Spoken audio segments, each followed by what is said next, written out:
ಪ್ರಿಯ ವೀಕ್ಷಕರೇ, ನಾನು ನಿಮ್ಮ ಪ್ರೀತಿಯ N.K.N maths tricks by N.K.N everything has short trick YouTube ಚಾನಲ್ಗೆ ನಿಮಗೆ ಸುಸ್ವಾಗತ. ಸ್ನೇಹಿತರೆ, ಇಲ್ಲಿ 6ನೇ ತರಗತಿಯ 11ನೆಯ ಬ್ರೈನ್ ಟೀಸರನ್ನು ನೋಡೋಣ. ಕ್ರಮವಾಗಿ 9 ಮತ್ತು 5 ಲೀಟರ್ ಹಿಡಿಯುವ ಸಾಮರ್ಥ್ಯವನ್ನು ಹೊಂದಿರುವ 2 ಕ್ಯಾನ್ಗಳನ್ನು ನಿಮಗೆ ನೀಡಿದೆ. ಕ್ಯಾನ್ಗಳ ಮೇಲೆ ಅಳತೆಯ ಗುರುತುಗಳಿಲ್ಲ ಹಾಗೂ ಕಣ್ಣಿನಿಂದ ಅಂದಾಜಿಸಲು ಸಾಧ್ಯವಿಲ್ಲ.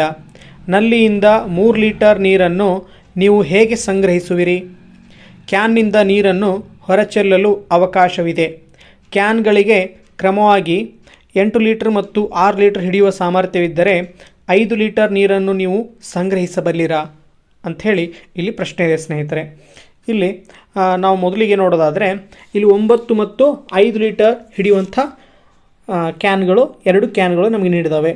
9 ಲೀಟರ್ ಹಾಗೂ 5 ಲೀಟರ್ನ ಕ್ಯಾನ್ಗಳನ್ನು ನೀಡಿದ್ದಾರೆ ಸ್ನೇಹಿತರೆ. ನಾವು ಈಗ 3 ಲೀಟರ್ ನೀರನ್ನು ಸಂಗ್ರಹಿಸಬೇಕು. ಇಲ್ಲಿ ನಾವು ಕ್ಯಾನಿಂದ ನೀರನ್ನು ಹೊರಚೆಲ್ಲಲು ಅವಕಾಶವಿದೆ ಅಂಥೇಳಿ ಅಂದ್ಕೊಂಡಿದ್ದಾರೆ. ಹಾಗಾಗಿ ನಾವು ಇದನ್ನು ಯಾವ ರೀತಿ ಬಿಡಿಸ್ಬೋದು ಅಂದರೆ ಸ್ನೇಹಿತರೆ, ಈಗ ಮೊದಲಿಗೆ 9 ಲೀಟರ್ ಕ್ಯಾನನ್ನು ಸಂಪೂರ್ಣವಾಗಿ ತುಂಬಿಕೊಳ್ಳೋಣ. ಆವಾಗ 9 ಲೀಟರ್ ಕ್ಯಾನಲ್ಲಿ 9 ಲೀಟರ್ ನೀರಿರ್ತಾ ಇದೆ. ಓಕೆ, ಇದರಿಂದ ನಾವೇನು ಮಾಡೋಣ, 5 ಲೀಟ್ರ್, ಆವಾಗ 5 ಲೀಟ್ರಲ್ಲಿ ನೀರು ಇರ್ತಿಲ್ಲ. ಇದು 9 ಲೀಟ್ರಿಂದ ನಾವು 5 ಲೀಟ್ರ್ ಕ್ಯಾನಲ್ಲಿ ನೀರನ್ನು ಹಾಕೋಣ. ಆವಾಗ ಇಲ್ಲಿ 5 ಲೀಟ್ರ್ ಇರ್ತಾ ಇದೆ, ಇದರಲ್ಲಿ 4 ಲೀಟ್ರ್ ಉಳಿತಾ ಇದೆ. ಈಗ ಈ ನೀರನ್ನು ಚೆಲ್ಲಿಬಿಡೋಣ ಸ್ನೇಹಿತರೆ. ಚೆಲ್ಲಿಬಿಟ್ಟಾಗ ಇದೇನಾಗ್ತಿದೆ, ಮತ್ತೆ 0 ಆಗ್ತಾಯಿದೆ. ಚೆಲ್ಲಿದಾಗ 0 ಆಗ್ತಿದೆ. ಆಗ ಉಳಿದಂಥ ಈ 4 ಲೀಟ್ರ್ ನೀರನ್ನು ಮತ್ತೆ 5 ಲೀಟ್ರ್ ಕ್ಯಾನಲ್ಲಿ ಹಾಕಿಬಿಡೋಣ. ಆವಾಗ ಇದು ಏನಾಯಿತು, 4 ಲೀಟ್ರ್ ಆಯಿತು. ಇಲ್ಲಿ ನಮಗೆ 9 ಲೀಟ್ರ್ ಕ್ಯಾನಲ್ಲಿ 0 ಲೀಟ್ರ್ ನೀರು ಆಯಿತು ಸ್ನೇಹಿತರೆ. ಈಗ ನಂತರದಲ್ಲಿ ಏನು ಮಾಡೋಣ ಅಂದರೆ ಮತ್ತೆ 9 ಲೀಟ್ರ್ ಕ್ಯಾನನ್ನು ತುಂಬಿಕೊಳ್ಳೋಣ. 9 ಲೀಟ್ರ್ ಕ್ಯಾನನ್ನು ಮತ್ತೆ ತುಂಬಿಕೊಳ್ಳೋಣ. ಈ ಕ್ಯಾನ್ಲಿಂದ 5 ಲೀಟ್ರ್ ಕ್ಯಾನ್ಗೆ ಏನು ಮಾಡೋಣ ಸ್ನೇಹಿತರೆ, 1 ಲೀಟ್ರ್ ಕ್ಯಾನ್ ತುಂಬಿಸೋಣ. ಅವಾಗ ಏನಾಗ್ತಿದೆ, ಈಗ ಆಲ್ರೆಡಿ 4 ಲೀಟ್ರ್ ಇದ್ದಿದ್ದಕ್ಕೆ ಇದರಲ್ಲಿ 1 ಲೀಟ್ರಷ್ಟು ಹಿಡಿದು ಇದು ಕಂಪ್ಲೀಟ್ 5 ಲೀಟ್ರ್ ಆಯಿತು.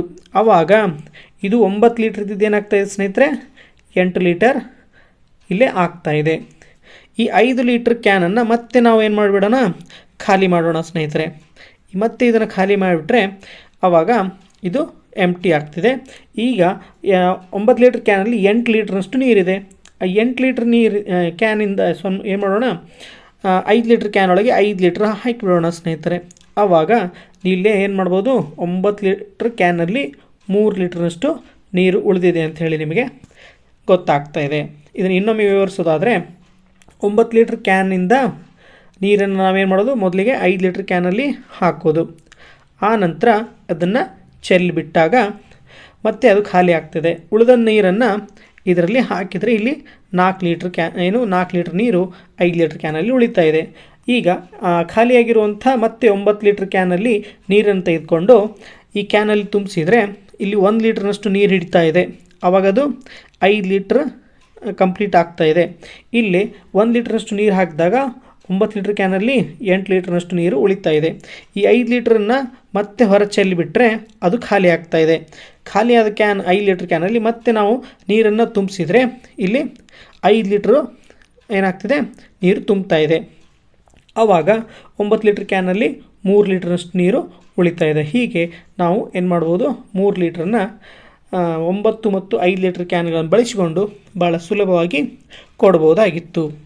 ಓಕೆ ಸ್ನೇಹಿತರೆ, ಈಗ ಇಲ್ಲಿ ಮುಂದಿನದಾಗಿ ಏನು ಕೇಳಿದ್ದಾರೆ, 8 ಲೀಟ್ರ್ ಮತ್ತು 6 ಲೀಟ್ರ್ ಹಿಡಿಯುವ ಸಾಮರ್ಥ್ಯವಿದ್ದರೆ 5 ಲೀಟ್ರ್ ನೀರನ್ನು ಸಂಗ್ರಹಿಸಬಲ್ಲಿರಾ ಅಂತ ಹೇಳಿದ್ದಾರೆ. ಸ್ನೇಹಿತರೆ, ನೀವು ಇಲ್ಲಿ ಗಮನಿಸಬೇಕು, 8 ಮತ್ತು 6 ಇವೇನಾಗ್ತದೆ, ಪರಸ್ಪರ ಅವಿಭಾಜ್ಯ ಇಲ್ಲ. ಹಾಗಾಗಿ ನಾವು ಇಲ್ಲಿ 5 ಲೀಟ್ರನ್ನು ಸಂಗ್ರಹಿಸೋದಕ್ಕೆ ಕಷ್ಟ ಆಗ್ತಾಯಿದೆ, ಬರ್ತಾ ಇಲ್ಲ ಅಂಥೇಳಿ ಇಲ್ಲಿ ಹೇಳ್ಬೋದು.